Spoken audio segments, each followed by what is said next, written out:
Padre Ranilo? Sa ano bro, ano ba ang turo nito sa ano, Oneness na Pentecostal? Kasi may nakausap ako na Oneness. Tinanong ko kasi ito, kasi para meron akong ideya kung paano ko siya sasagutin. Ang pangalawang tanong ko, kung sa Oneness na Pentecostal, ano ba ang aral na tungkol nito? Pentecostal? Anong Opo, araw nila? opo. Kadalasan sa kanila, Oneness. Opo, Oneness.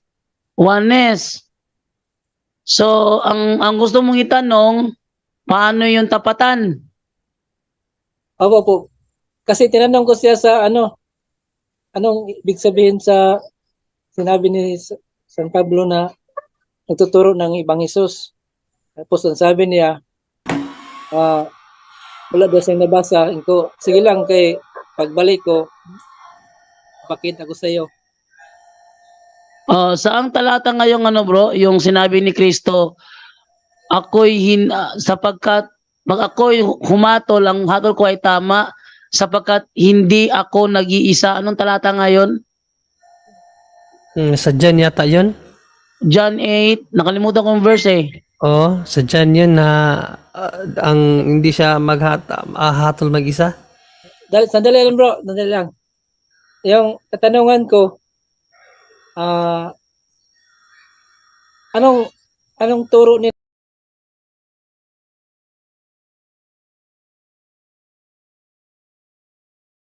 Diyos?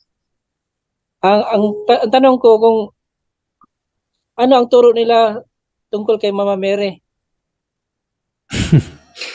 Ano ang turo nila tungkol kay Mama Mary? Oh. Ano Ah, kanina inexplain mo kay Kasuriano ang tanong ko, kung sa Oneness na Pentecostal, sa kanila anong turo nila? sila lang makakasagot niyan bro, dahil sila yung may turo eh. Ang alam ko lang is rebatin yung sinasabi nila, dahil dati may pumasok ng Oneness, sabi niya si Kristo Ama isang katawan lang. Sabi niya yung sinabi daw na sa Matthew 3:16 na this is my beloved son. Ang meaning daw nun, this is my beloved body. Saan nyo nakuha yung ano yung beloved body? Kaya pag piniplay ko yun, nagrereklamo siya, no? Sino ba yun? Nuneza. Nagrereklamo siya, ba't ko daw nire-replay? Sa kanila, maling turo yung ano, yung may talata yung sinabi ni Kristo, pag ako'y humatol, ang hatol ko ay tama, pagkat hindi ako nag-iisa, sapagkat dalawa kami. There are the two of us sa Amplified Bible. There were two of us, dalawa kami, I and my Father. So dalawa sila. Nung pinaribat ko yun kay Nuneza, iniiwasan ni Nuneza na na ribat yun, hindi niya niriribat.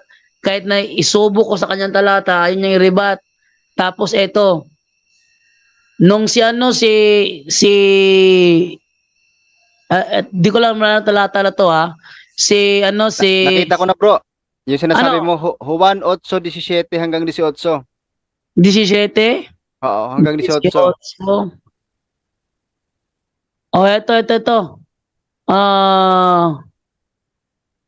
Dili, hindi ito bro. 18 bro, sa 18, yung hinahanap mo. Nagpapatuo ako tungkol sa aking sarili at nagpapatuo din ng Ama na nagsugo sa akin. I am one of the two bearing testimony. Hindi iba yung there were two of us. Wait lang hanapin ko saan yung yung two of us ha. Ito, nasusulat sa inyong kautusan na dapat tanggapin ang patutuo ng dalawang saksi. Ito ba 'yon? Oo, yan. 8:17 nga. 8:17. Ito, sinasabi. Nasusulat sa inyong kautusan na dapat tanggapin ang patutuo ng dalawang saksi. Nagpapatutuo ako tungkol sa aking sarili at nagpapatutuo rin ang aking Ama na nagsugo sa akin. 8:16. Sabi, yet even if I do judge, my judgment is true. My decision is right. for I am not alone in making it, but there are two of us, I and the Father who sent me. There are two of us, dalawa kami. Ito, pinaribag ko to kay, kay Ronel Nuneza. Ay, umiiwas, ayaw niyang iribat. Ito turo namin. Dalawa sila. Sige, tutulan mo.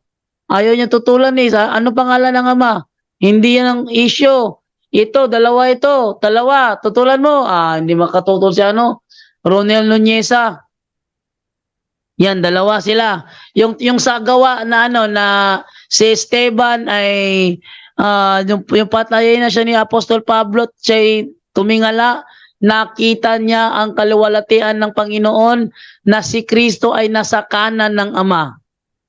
Ngunit si Esteban na ay tumingala sa langit at nakita niya ang kaluwalhatian ng Diyos at si Jesus na nakatayo sa kanan ng Diyos.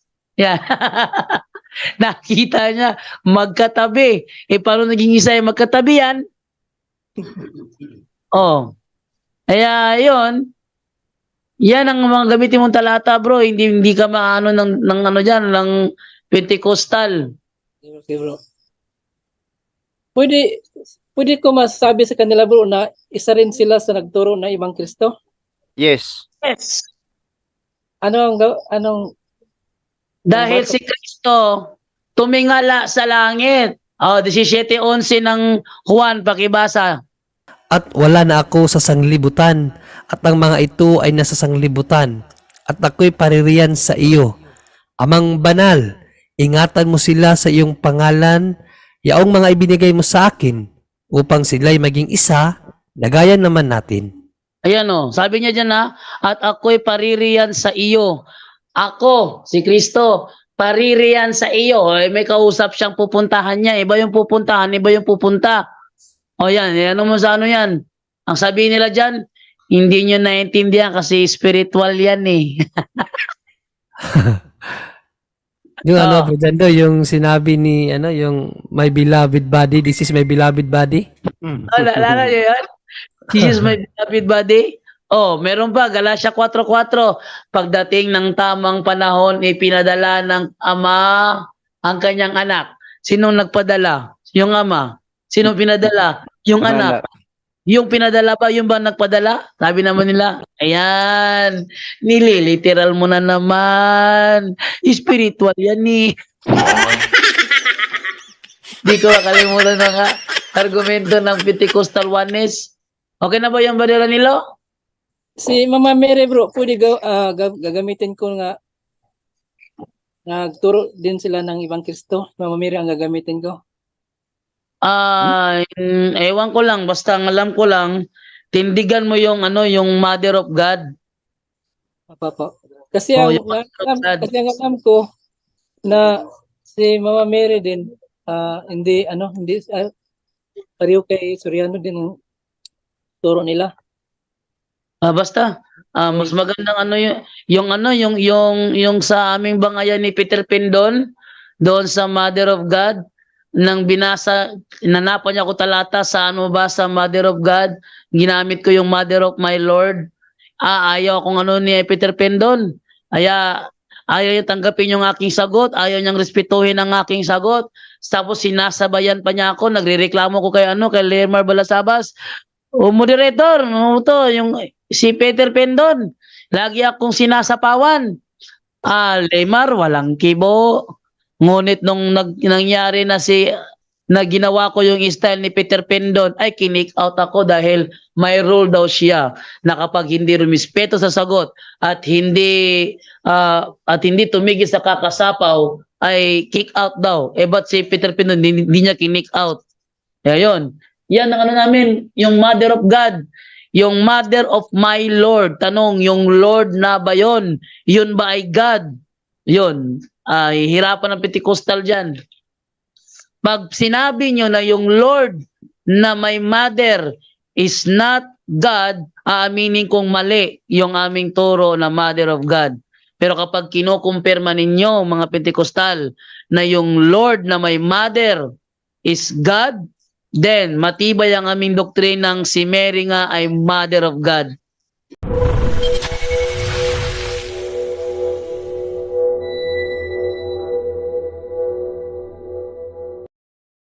Bro, nilista mo ba yung mga talata?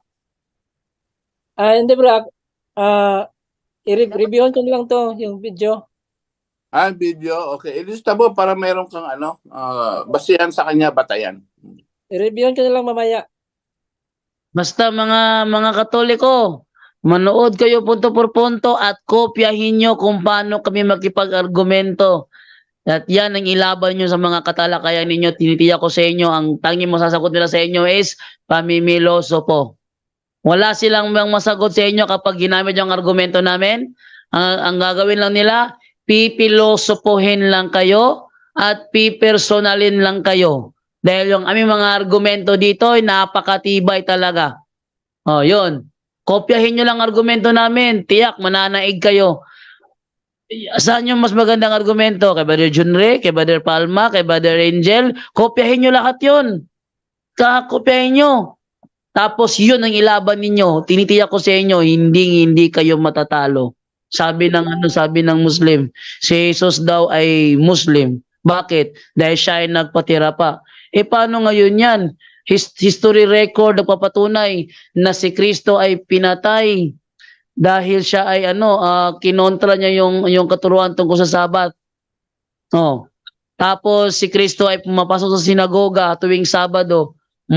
Gawain ba ng Muslim na pumasok sa sinagoga tuwing Sabado at magsabat? Ay hindi. Kaya yun. O, yung aming mga argumento dito, kopyahin mo ito, kopyahin nyo. Tinitiyak ko sa inyo, mananaig kayo. O, sabi nila si Adan daw ay Muslim. Sabi sa history, itong si Alat, Manat, and Alusa ay mga pre-Islamic goddess. O sino nauna? Si Alat, Manat, and Alusa o si Adan? Kasi kung Islam si Adan, nauna pa sina Alat sa kanya. Kasi Alat, Manat, at Alusa is mga pre-Islamic goddesses. Pag sinabing pre-Islamic, before Islam. Kung Islam si Adan, mas nauna pa sina Manat sa kanya, sino gumawa kay Manat? Malaking problema nila yon. Kaya, kopyahin nyo lang mga argumento namin dito at tintiyak namin sa inyo, mananaig kayo sa mga katalakayan ninyo dyan sa tabi-tabi. Okay na ba yung Brother Danilo? Okay na bro. Salamat sa lahat. God bless.